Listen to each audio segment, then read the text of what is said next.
essa notícia, que é uma notícia que tá passando pelo lado, não tá passando, assim, de cara, é uma notícia muito importante para o Flamengo. E qual é essa notícia? E por que ela tá relacionada com o Vasco da Gama? Porque foi aprovado finalmente em primeira votação, tá, são 2, tem que passar por 2 turnos, o projeto de lei que autoriza o Vasco da Gama a vender o seu potencial construtivo, aquele relacionado a São Januário. Exatamente isso. São Januário tem um potencial construtivo maior do que é utilizado, que será utilizado com a reforma, e esse potencial pode ser vendido, pode ser comercializado. Isso geraria uma receita muito grande, para o Vasco da Gama, que ajudaria na reforma do seu próprio estádio. E por que isso é importante? Bom, primeiro porque eh, é um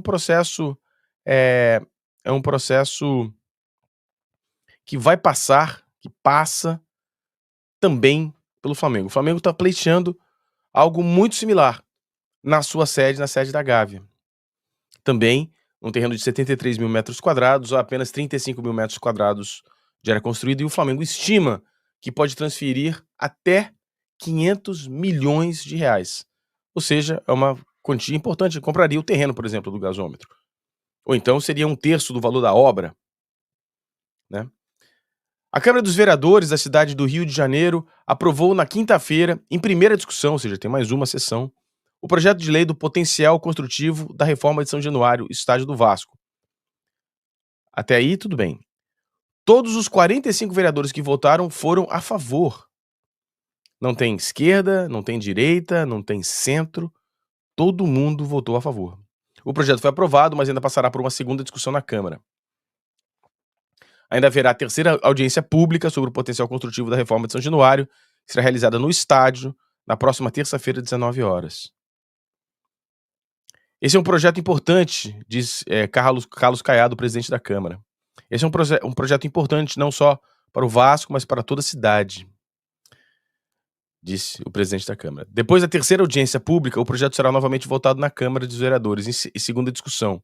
Caso seja aprovado, seguirá para sanção ou veto do prefeito. Como começou pelo prefeito, não será vetado. O Vasco espera que o projeto seja aprovado até o fim de junho, antes do recesso da Câmara do dia 1º de julho. A votação teve uma particularidade. Marcos Braz, vereador e dirigente do Flamengo, votou a favor do estádio do Vasco. Ele aproveitou a oportunidade para pedir o mesmo empenho da Câmara com o projeto do futuro estádio do Flamengo. Olha só, vou explicar aqui para vocês. Já falou isso algumas vezes. O prefeito vai criar um projeto de lei, falar do Flamengo agora. Vai criar um projeto de lei que vai autorizar o Flamengo a vender o potencial construtivo da Gávea. Ele cria esse projeto de lei vai para a Câmara dos Vereadores. Até que seja votado na primeira sessão, ou como eles chamam, discussão, terá que passar pela aprovação de diversas comissões dentro da Câmara dos Vereadores. Se eu não me engano, são 16 ou 17 comissões. Para depois ser levado à Assembleia. Entre esse período, devem haver assembleias públicas. O que é uma assembleia pública? É um evento onde os interessados apresentam as partes a favor e contra. E o público vai, assiste e tem direito a voz e perguntas, né? Então tem as assembleias públicas que são obrigatórias nesse processo. Depois da realização de todas as audiências públicas, faz-se a última votação. Esse processo para o Vasco da Gama demorou algo em torno de 6 meses. A partir mais ou menos de novembro do ano passado, se não me engano, esse projeto foi assinado dia 9 de novembro. Esse projeto de lei foi assinado pelo prefeito no dia 9 de novembro. E deve ficar pronto agora, até o final de junho. Qual é a notícia? Primeira notícia, passou em todas as comissões. É muito pouco provável que um projeto de lei semelhante, desde que a Câmara seja a mesma, né? Porque se for depois da eleição municipal, vai mudar. Já não se tem mais essa certeza. Mas passou por todas as comissões, aprovou-se com unanimidade, todos votaram a favor. Inclusive Marcos Braz. Ou seja, a notícia é positiva. É positiva na medida que sugere que esse processo terá a mesma similaridade que teve o projeto do Vasco da Gama. Também sugere, há uma evidência, que esse processo seja mais rápido com o Flamengo. Por quê? Porque já aconteceu com o Vasco da Gama. Há uma sugestão de que esse processo seja um processo que vá tramitar, o trâmite desse processo seja mais rápido do que foi com o Vasco da Gama. Mas não será em um mês, obviamente. Obviamente. Então a notícia é boa. E o sim do Marcos Braz é bom também para o Flamengo. Pô, mas tá ajudando o Vasco. Tá ajudando o Vasco, mas abrindo um precedente que vai servir para o Flamengo também, na sua negociação que está em curso, que vai acontecer nas próximos, sei lá, meses, né? Esse projeto precisa ser assinado pelo prefeito. Boa noite, Kika. Se o Flamengo construir seu estádio, ele pode rescindir o contrato com o Maracanã? Boa pergunta, Neta. Sempre pode, tá? Só que é um problema, tá? O Flamengo está se comprometendo a pagar 13 milhões de reais por ano, pagamento mínimo, tá? Para assumir a concessão. O Flamengo paga 13, o Fluminense paga 7. É um pouco mais que isso, eu tô arredondando esse valor. Tá bom? Ou seja, se o Flamengo quebrar esse contrato, possivelmente será cobrado do Flamengo esses 13 milhões até o final do contrato. Sai no ano 8, os outros 12 milhões, os outros 12 anos com 13 milhões. Muito provavelmente isso vai acontecer. Tá? Nesse caso, 156 milhões de reais, alguma coisa nesse sentido. Essa deve ser a multa mínima. Tá? O problema é que no contrato de licitação, no edital de licitação e no seu contrato, não há nenhuma cláusula específica, uma cláusula de saída. Não tem. Ou seja, isso vai gerar um problema jurídico legal. Tá bom? Então, sempre dá para sair. Agora, a pena, a multa, a gente não sabe. Tá? Acreditamos que não será nada menos. Não será nada menos do que esse valor, esses 13 milhões por ano até o final do contrato. Tá? Pouco provável que seja. A pergunta do Bruno sobre as eleições é importante e não tem uma resposta certa, tá, parceiro? Tem algumas coisas positivas e tem algumas coisas negativas a respeito disso. Um dos pontos positivos com a proximidade da eleição é que vai haver mais engajamento político, mais pressão política para que esse terreno seja comprado. A parte negativa é que se houver a necessidade de qualquer tipo de alteração legal, algum projeto de lei, como está se falando, vai ficar muito complicado, não vai dar tempo. Não vai dar tempo. Então, a certeza inequívoca de que um projeto de lei de transferência de potencial construtivo da Gávea passaria nessa Câmara dos Vereadores com esse prefeito não existe mais.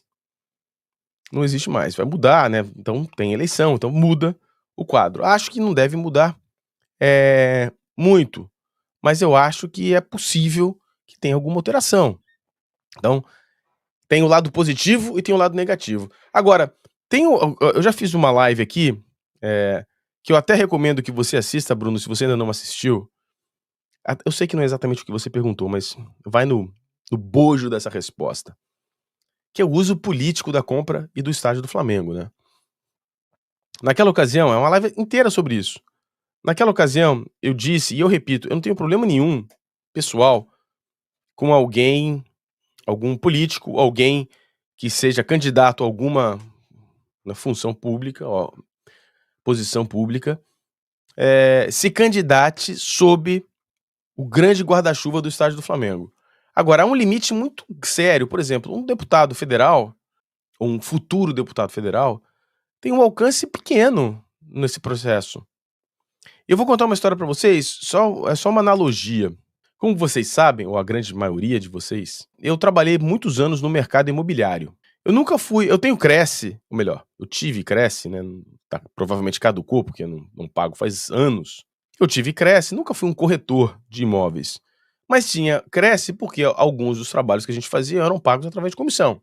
E havia sempre um cuidado absoluto com as informações que você passava e com as pessoas que ofereciam ajuda. Eu vou contar 2 casos para você. Eu me lembro de um galpão na região da Granja Viana, em São Paulo, onde a gente fez toda a negociação. A gente estava vendendo para uma para uma igreja na época. Fizemos toda a negociação, tudo, contrato, etc, etc, etc.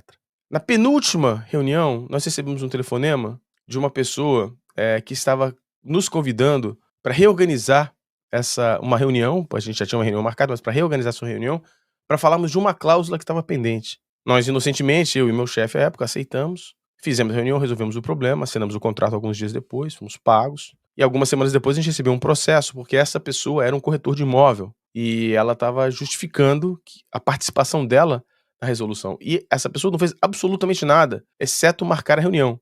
Só marcou a reunião, ele sequer foi à reunião. E essa pessoa recebeu uma bolada na época, era uma venda de um galpão grande, primeira coisa. Segunda analogia, eu vou explicar a analogia no seguinte. Essa segunda foi a maior negociação que eu participei até aquele momento da minha vida. Foi a locação de um prédio inteiro de altíssimo padrão na Marginal Pinheiros, chamado Hungria 1100, um projeto grande. Nesse projeto, eu fui responsável pela campanha, né, de venda ou locação desse empreendimento, mandando material personalizado para diversas empresas. E, além disso, eu fui responsável pela coordenação técnica do material, que era a parte de arquitetura. Então, os desenhos, porque a gente contratava escritórios de arquitetura que faziam layouts dos escritórios, etc. Então, fizemos o pacote inteiro, apresentamos esse pacote com material promocional, mais esse material de arquitetura para uma empresa. Nesse processo, não sei de onde aconteceu, um corretor pleiteou metade da comissão. E sabe por que ele pleiteou metade dessa comissão? Porque nesse processo de enviar o material, numa ação um pouco mais pulverizada, esse corretor recebeu o material e também mandou o material para o cliente final. Só que o cliente final falou direto com a gente, nunca falou com esse corretor, nada. Ele só recebeu e mandou junto. E o cliente nunca reconheceu que o corretor mandou. Mas enfim, nós perdemos metade da comissão desse negócio na justiça. Por que eu tô falando dessa analogia? Porque é preciso ter muito cuidado com a participação das pessoas nesse negócio. O que vale, né, de verdade, em termos de participação, que pode gerar o seu voto em alguém.